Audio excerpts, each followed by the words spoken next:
যখন দিয়েছে যারা বুঝতে পারছে, সাধারণ মানুষের কষ্ট বুঝতে পারলো কি? উনি বুঝতে পারেনি, উনি তো একটা চোর। আজ আমি ভেস্টে জায়গায় থাকতাম, আমাকে পার্টি অফিসে ছেলেদের ভয় দেখাতো যে ভেস্টে জায়গায় তুলে দেবো।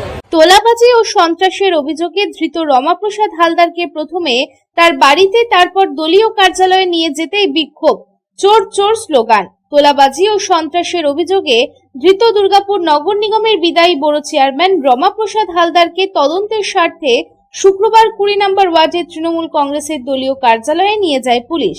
সেখানে পৌঁছতেই উত্তপ্ত হয়ে ওঠে গোটা এলাকা। অভিযুক্ত নেতাকে ঘিরে তীব্র বিক্ষোভ দেখান স্থানীয় বাসিন্দা ও বিজেপির কর্মী সমর্থকদের একাংশ। এদিন পরিস্থিতি নিয়ন্ত্রণে আনতে কার্যত হিমশিম খেতে হয় পুলিশকে।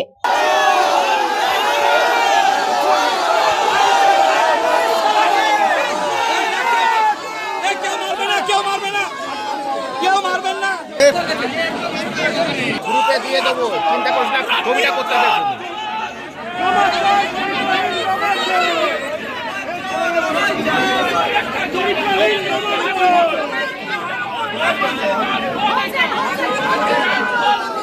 পুলিশ সূত্রে জানা গিয়েছে, তদন্তের প্রয়োজনে দলীয় কার্যালয়ে নিয়ে গিয়ে বিভিন্ন তথ্য ও নথিপত্র খতিয়ে দেখা হয়। তবে রমাপ্রসাদ হালদারকে সেখানে নিয়ে আসার খবর ছড়িয়ে পড়তেই এলাকায় ভিড় জমাতে শুরু করেন বিজেপি কর্মী সমর্থকেরা। ক্রমশ উত্তেজনা বাড়তে থাকলে ঘটনাস্থলে কেন্দ্রীয় বাহিনী মোতায়েন করা হয়। এদিকে এলাকায় উপস্থিত বিজেপি কর্মী সমর্থকেরাও রমাপ্রসাদ হালদারের বিরুদ্ধে সরব হন। তাকে লক্ষ্য করে চোর চোর স্লোগান দিতে থাকেন তারা। অভিযোগ, দীর্ঘদিন ধরে ক্ষমতার অপব্যবহার, তোলাবাজি ও সন্ত্রাসের রাজনীতির সঙ্গে যুক্ত ছিলেন তৃণমূল নেতা। সেই অভিযোগের পরিপ্রেক্ষিতেই তাদের এই প্রতিবাদ বলে দাবি বিজেপির।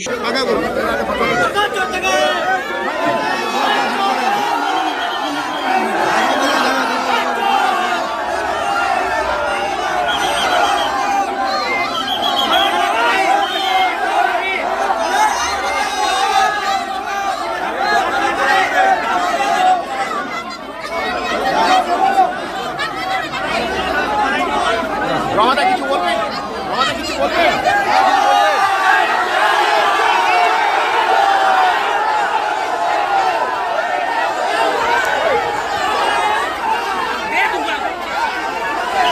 শুধু স্লোগানেই থেমে থাকেননি বিক্ষোভকারীরা। দলীয় কার্যালয়ের বাইরে রমাপ্রসাদ হালদারের একটি ছবি সাটিয়ে তার উপরে চোর লেখা হয়। এরপর সেই ছবিতে জুতো মেরে প্রতিবাদও জানানো হয়। এদিন এই ঘটনাকে কেন্দ্র করে এলাকায় ব্যাপক চাঞ্চল্যের সৃষ্টি হয়। বিজেপির 20 নম্বর ওয়ার্ড মন্ডলের সহসভাপতি ইতিবালা প্রতিহার অভিযোগ করেন, এলাকার বিজেপি কর্মীদের বেছে বেছে মারধর করছিল, ভয় দেখিয়েছিল এলাকার মানুষকে, মহিলাদের উপর অত্যাচার করেছিল। সেজন্য আজ আমরা প্রতিবাদ করছি। দীর্ঘদিন অত্যাচারিত হয়েছি বলে আজকে তার বহিঃপ্রকাশ হচ্ছে। কি কি করলেন?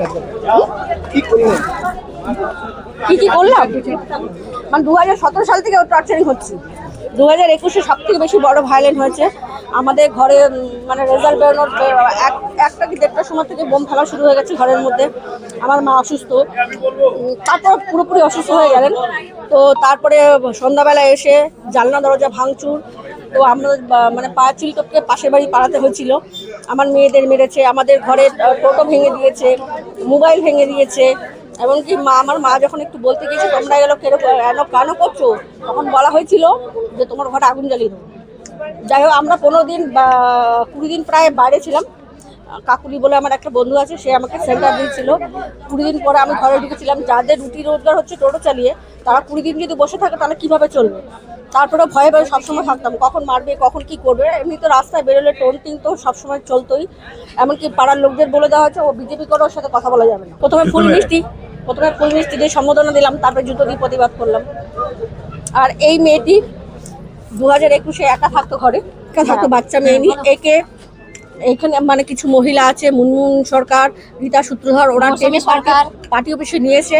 ওর সাথে কান ধরে উঠবস করানো, ছেলেরা গায়ে হাত দেওয়া থেকে শুরু করে মার, মানে একটা মেয়েকে পেয়ে যা করে। জামা কাপড়টা খুলতেই বাকি রেখেছিল।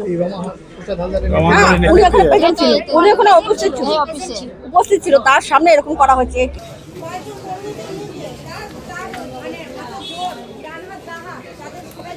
दुर्गापुर থেকে সাধনুজ্জের রিপোর্ট, পাবলিক টাইমস। स्वास्थ्य की रक्षा और अधिक पौष्टि, एग्रो फ्रेश आटा की रोटी, खुशी परिवार हरदम ताजा टेस्ट, आटा की जगत में एग्रो फ्रेश बेस्ट। संपूर्ण मात्रा में कार्बोहाइड्रेट, प्रोटीन, विटामिन, मिनरल से भरपूर एग्रो फ्रेश आटा मॉडर्न साइंटिफिक टेक्नोलॉजी से बना हेल्दी एग्रो फ्रेश आटा। रोटी चपाटी पूरी पराठा एग्रो फ्रेश आटा। স্বাস্থ্যোজ্জ্বল দেহে সঠিক পুষ্টি এগ্রো ফ্রেশ আটা রুটি এগ্রো